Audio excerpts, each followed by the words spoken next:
Hello everyone, welcome back to my channel. Today's video will be dedicated to the meetings, very important meetings that take place, I'm sure, more than once a year.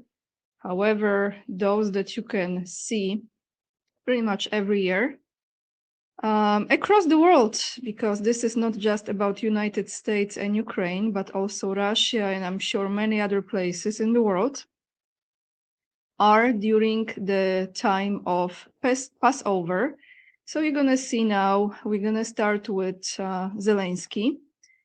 Then we're gonna go to Trump.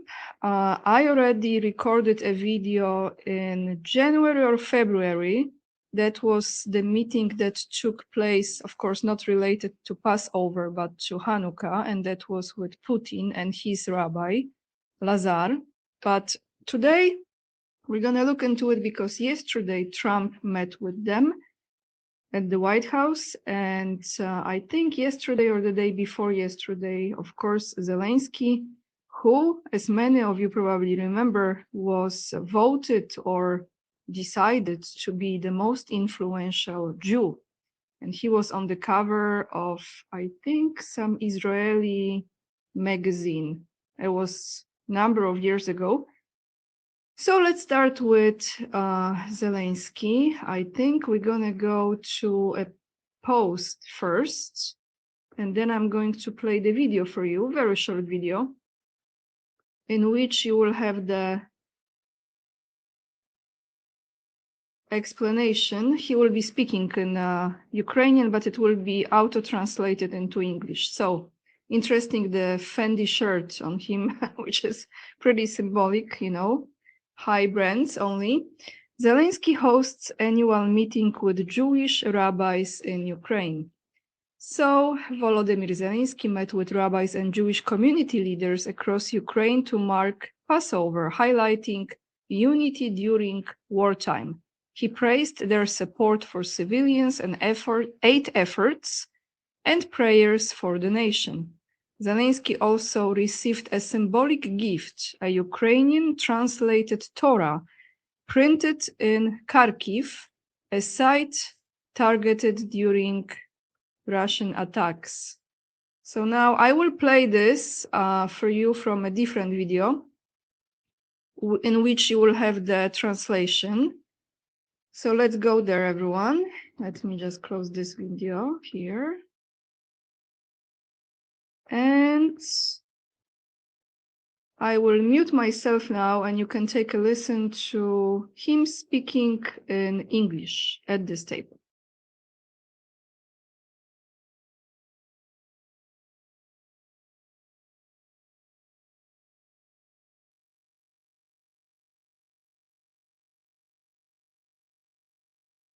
Jews of Ukraine and the world a happy Passover.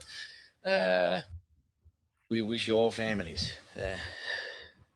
in loved ones, in Siaras, in Gajar Sar. These are such important holidays about the victory of freedom. And I'm certain that this is very important for Ukraine today. And the freedom for which we are fighting is important for the peoples of Ukraine. And we thank you for being in this fight, for supporting all the people, our entire state, for supporting your communities and for supporting people there. I think that your support is very important. Thank you for this meeting and happy holidays once again. On behalf of all the rabbis and Jewish communities of all of Ukraine, we sincerely wish you, Mr. President, a joyous and kosher Passover.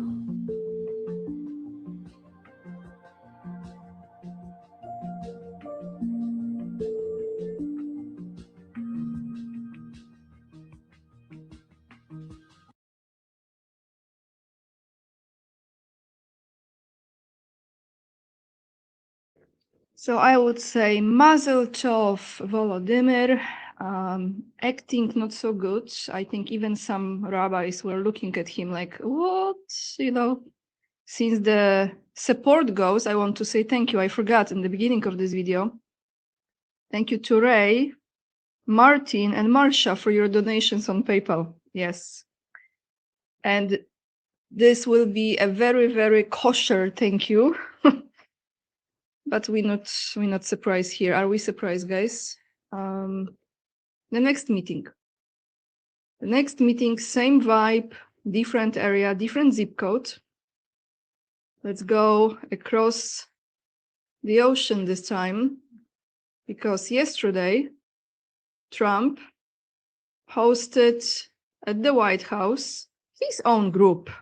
As you can see right here, I will attach the links down below in the description box so you can read it. And we're gonna read a little bit of this article. Outfits are not disappointing, that is for sure. And what does this say? President Donald Trump hosted a reception at the Oval Office with rabbis and Jewish figures in honor of Passover. In the middle of the meeting, he found a relative for a little, I don't know what is nahas, but they use the language, their own language. I will just say Passover, okay, because I don't know how to pronounce it. Passover celebration was held at the White House this week, bringing together senior administration officials and prominent Jewish community leaders for a reception and policy discussion ahead of the holiday. The event included a reception in the Eisenhower Executive Office building attended by approximately 70 staff members and senior officials following a private 30-minute meeting in the Oval Office with President Donald Trump and a select group of Jewish leaders. Among the administration officials present were, we should not be surprised, Secretary Howard Lutnick, EPA Administrator Lee Zeldin, Staff Secretary Will Scharf, Jewish liaison Martin Marks, and Jacob Rees, Chief of Staff to the Vice President and Special Envoy to Combat Anti-Semitism Rabbi Yehuda Kaplun. I played a video with this last one, with Yehuda, who is the Special Envoy to Combat Anti-Semitism Rabbi. This is the one like surveillance and control and no freedom of speech on the steroids. I played that video for you. The Jewish delegation reflected a broad cross-section of rabbinic and communal leadership. And I want to scroll down because what issues were raised? So let's read what issues were raised. During the Oval Office meeting, several key issues were raised. The president asked about the status of Department of Homeland Security, funding for Jewish community security, a topic of ongoing concern and rising anti-Semitic threats. He also reiterated his strong support for Israel and addressed the current situation involving Iran. So that's what's up, everyone. One more time, you take a look. How nice. Mazel tov, Trump. Mazel tov. And that's what's up, everyone. I have to say, I came across a very interesting video that talks about Jewish economy. So I think I'm going to play this in full length for you. I hope I will not be affected by any YouTube censorship here, because you never know. But not everything I agree what this person says as far as how they do business.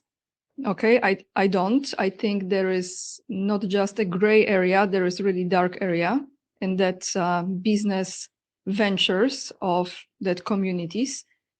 But I think it's a very informative video. And if you're interested how the Jewish economy works, which clearly you can see many of so-called leaders are very much aligned with that, how they support one another, how they put certain people of certain group or sect in a very high positions, how they give them the priority in signing the contracts or having access to money, big money.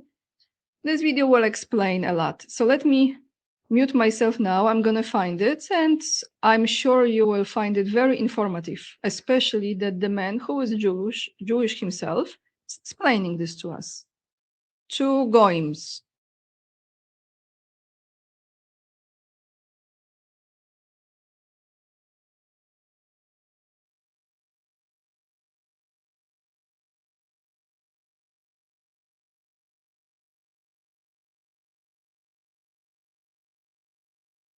Carl Jung, the great psychoanalyst, he said modern people don't see God because they don't look low enough. Today, I'm going to be discussing the Jewish circular economy. A lot of people have said that Jewish people are good at business. Now, instead of me calling this anti-Semitism, I'm going to double down and say, heck yeah, we're good at business. Let me teach you some of the secrets that we've accumulated over the past 3,000 years, this being one of the biggest and baddest secrets that we have. You're going to want to stay until the very end of this video because that's when it's going to all start to make sense. And you're going to be able to apply this not only to yourself, but your community and everybody around you. My name is Beryl Solomon. If this is your first time on my page, please hit the subscribe button. Please leave me a like. Please leave me a comment so that we could be connected more often. Let's jump in. The Jewish circular economy. Let me explain to you how this works. So there's a few core businesses that Jewish people are involved in. Let me first explain to you what type of businesses we go into. So one is, it's a business that has to make a lot of money. To be Jewish, it's expensive. I myself, thank God, have 5 kids, and hopefully I'll have more than 5 more. It's expensive to be a Jew, and we need to make a lot of money. So that's number one. Whatever business we go into has to be lucrative. Number two, it has to be moral.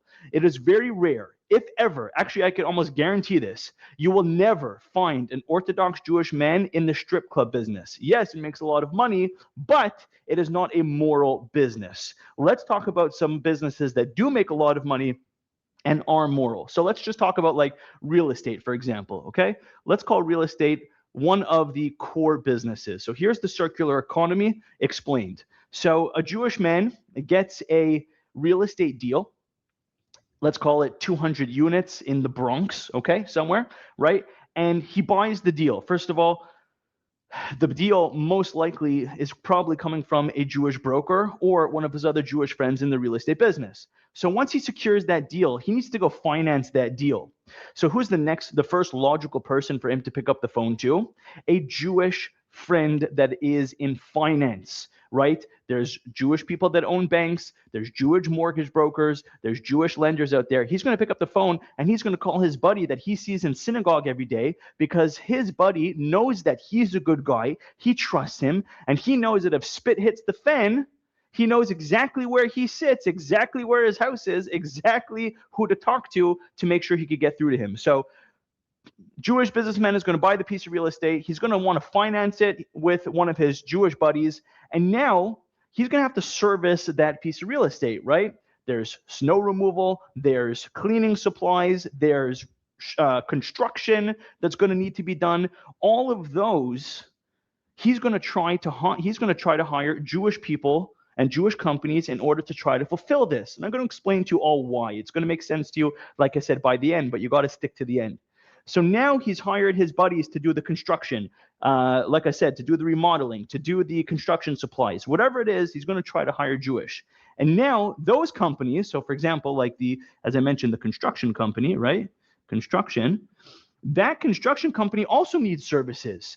The construction company needs accounting, it needs advertising, it needs office space, it needs all types of ancillary services. So even the supporting, the direct services to the real estate, the supporting service, right? The construction company, we're just using one of them, for example, he's going to try to hire Jewish people to do his indirect services. He's going to hire a Jewish business accountant. He's going to try to hire a Jewish lawyer. He's going to try to rent his office space from his buddy Shlomo, who owns the office building right next to his synagogue. You see what I mean? He's going to try to give that business to those people. And by the way, all the while, all of these people all along the way, guess what they're all doing? Circular economy.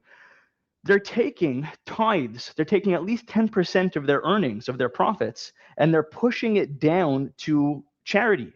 So that means, and by the way, their own charities, their own synagogues, their own schools, their own food banks, their own disability centers. Why? Because they want to create this circular economy. Now, let me tell you why. You might be watching it this far. You might say to yourself, how is it fair? Why is it okay that they can do this, that we can do this? First of all, not only is it okay, but you're going to understand why and how you could apply this to yourself and your community going forward. So let me give you some reasons why a circular economy is good for you. So number one is This is probably the biggest one. Trust. Everybody in this circle, okay?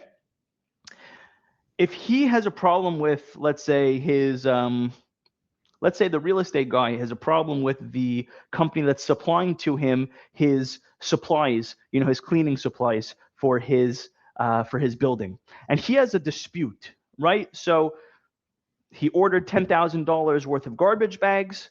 The garbage bags turned up faulty. Now they have a problem. So he knows, the real estate operator knows that if he has a problem with any of the people that he's doing business with, because they are Jewish, they have common friends, they have common rabbis, they have common associates, and they will be embarrassed to screw each other. They won't mess each other up because they go to synagogue with each other. They go to school, their kids go to school with each other, right? So they're going to be very careful in order to treat each other with respect and dignity. So trust is the number one thing. Here's another thing. They think the same. Okay? A lot of times, I'll get on the phone with people from different cultures. I remember when I was the vice president of my college, and I remember people think different.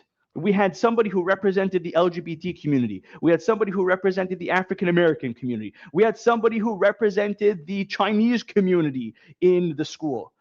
We had the evangelical community. All of us came to the table. We were trying to make policies. And I remember we all thought very different. We all had different priorities. So they're creating this circular economy. Why? Because they think the same.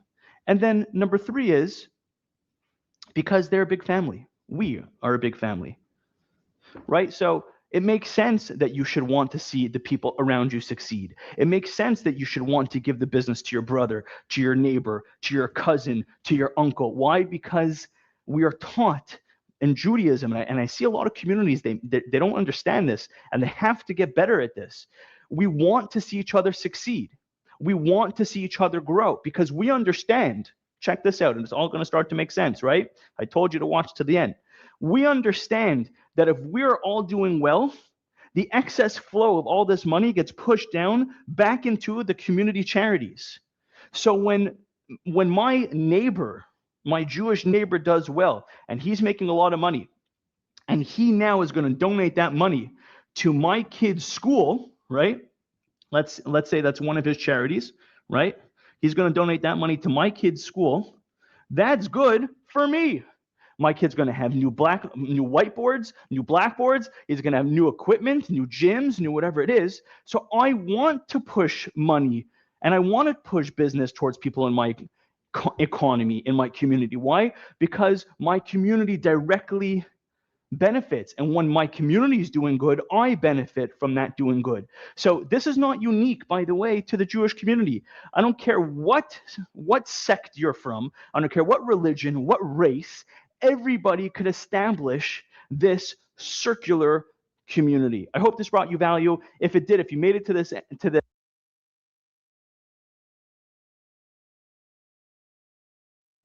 Okay, so why I decided to play this in full length for you. A few things here.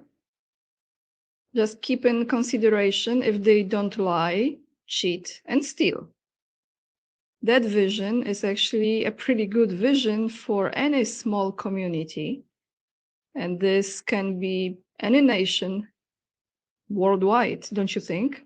This is something that probably will only save humanity in a long run as we go back to supporting one another in pretty much smaller communities.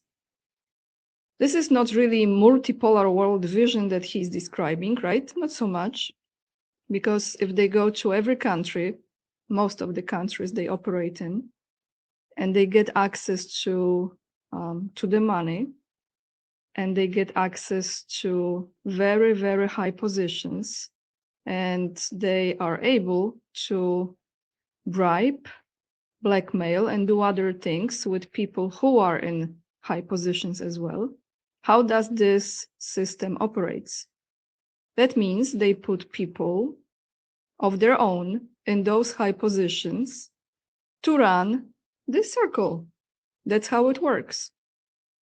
So The concept, I think, it's pretty obviously working, and it could be very healthy if they don't lie, cheat, and steal, manipulate, blackmail, bribe, and other things. And I forgot kill. I think that still is part of the other options, right? Yeah. So now maybe we should ask ourselves, or maybe we should look at this way. So if Jared Kushner, for example, marries Ivanka Trump, and she was not Jewish before, now she is Jewish, right? I think you can say that's what she believes in. That's how they operate. They take one family member, let's say the daughter, and they infiltrate the family in this case. You know what I'm talking about. This really is pretty much the structure, but the concept that he's describing, it's something that would be very healthy for any small community, as they would support one another, and if they are families, absolutely. But when you look at the big picture, this is the structure that is running all across the world, and how this all multipolar vision, really, it's another illusion, because behind the scenes, those people who are preaching about multipolar, they are actually part of this circle themselves, and they support only those who belong to this circle. That's how it looks like across the nations as well. So that's all I have for you, everyone. I will attach the links down below in the description box. That's what's up. Different rabbis, the same kind of group, all connected at the different tables in many, many countries. Give the thumbs up if you appreciate the content, subscribe, leave the comments down below and let me know. Again, thank you so much for your support on PayPal, Patreon, Locals. And that's all for today. Lots of love, and remember, we are the leading edge and we are saving humanity. Have a great day, everyone. See you in the next video.